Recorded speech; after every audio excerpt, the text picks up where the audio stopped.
All right, so my job has been pretty intense since I started, but it's really ramped up recently, and that's why I haven't uploaded in a while. So I do apologize for that. I have felt pretty guilty about it, but I've just been feeling a little bit burnt out and a bit of imposter syndrome. And that's kind of what the reason why is something I want to touch on with this video about full stack development because I am a full stack developer. And the front end side is React, Next.js. Back end is in Node, Nest.js, and I'm expected to do both of those. I'm expected to be pretty good at GraphQL, MongoDB, and I'm also supposed to write a lot of tests for all of our. We're supposed to have like 85% test coverage on everything, and yeah, so I'm having to get good at writing Vite tests, Jest, all that kind of stuff. So, and I've just been finding it very intense. Like, I do love my job, and I am very happy. But yeah, it's been very intense lately. Had to work with a lot of different teams, a lot of different repos, releases done in different ways, different repo configs, different styles of doing things.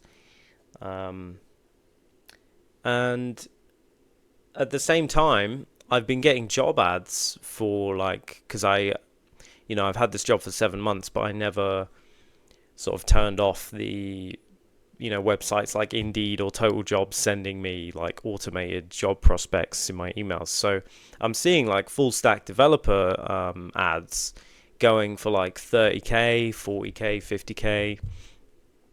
Haven't really seen many that much higher than like 50, 60.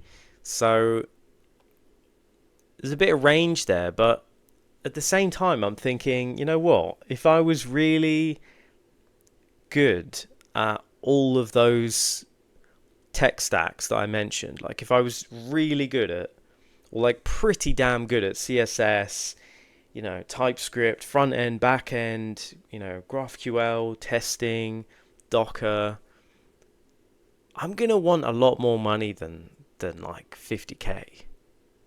I don't know if that's just me being out of touch, but I feel like if you're good at all of those tech stacks, you basically earned more than that because you've probably spent like to get really good at all of those things, you would realistically have to be a dev for like 15, 20 years. Like that is incredible if you were very good at all of those.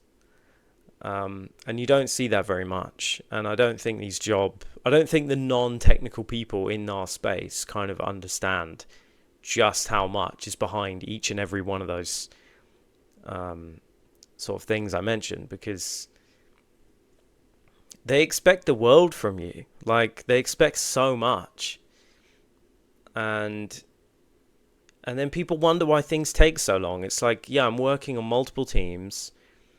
I'm flipping from front to back to testing. I'm writing a lot of Vite and Jest, and it's tough. Like I have pretty big knowledge gaps with the testing because I did write some tests in the past, but never like this, and not in the time that they kind of expect it to be done. So yeah, it's kind of an interesting thing, this whole full stack, because I have colleagues who either just do one thing, or I'd say most of my full stack colleagues are pretty good at back end. Like back end is their main thing, but they can also do front end. Like they know enough front end to kind of make it work. The only really good front end guy we have is someone who just does front end. And kind of if we want something done right, he's sort of the guy that does it. But it seems to be the way now that everyone's full stack. I don't know too many devs in my company who just do one thing. I've always been full stack because my first company I was in was a small one. But the expectation bugs me that, oh, you should just be good at all these things. it's like, well, okay, that's a lot, and then it's a lot of work, and you get a lot of burnout, and I think maybe that's why we get so much imposter syndrome these days. It's like every day on Reddit, someone's, talking about imposter syndrome, and it's very complex. Like front end is not just, cutesy HTML, CSS. It's like React is very abstract now. Like there's a whole React ecosystem. Everything is very hefty. I thought I was alright at CSS, but it turns out I'm not. I'm like, I've got a long way to go just with CSS, to be honest, with this kind of stuff I'm trying to make. And I definitely could be better at testing. A lot of the back end devs in my company seem fairly chill. Like, they just do their thing. They're really getting to know the niche things that experts know off the top of their head about stuff.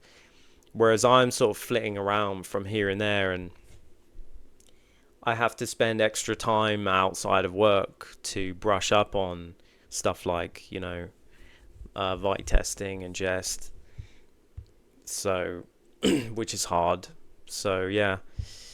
I think I'm going to keep at it, but if I do get really competent at all these things, I am going to be shooting quite high salary wise, because by that point I would have a lot to offer.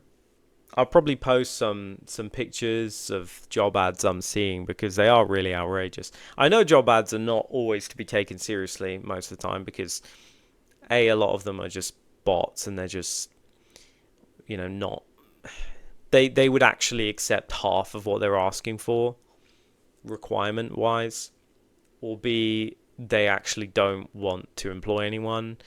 There are companies that make insanely ridiculous job ads in England, let's say, when no one goes for that because it's ridiculous, or no one meets the standards they set. They deny everyone, and then they use that as an excuse to say, oh, well, look, we're going to outsource now because we tried it here and it just didn't work. So anyways, burnout, full stack dev. It's good times, good times. Anyways, there will be more videos to come. It won't be such a long break between videos now. I have one that I want to make on how to properly apply to jobs these days, and another one about some like mindset shifts that I've had to make that I think would help people who want to be a developer. So, and the kind of way you have to think and behave and stuff. So yeah, look forward to that. Thanks a lot for watching. Cool. See you in the next one.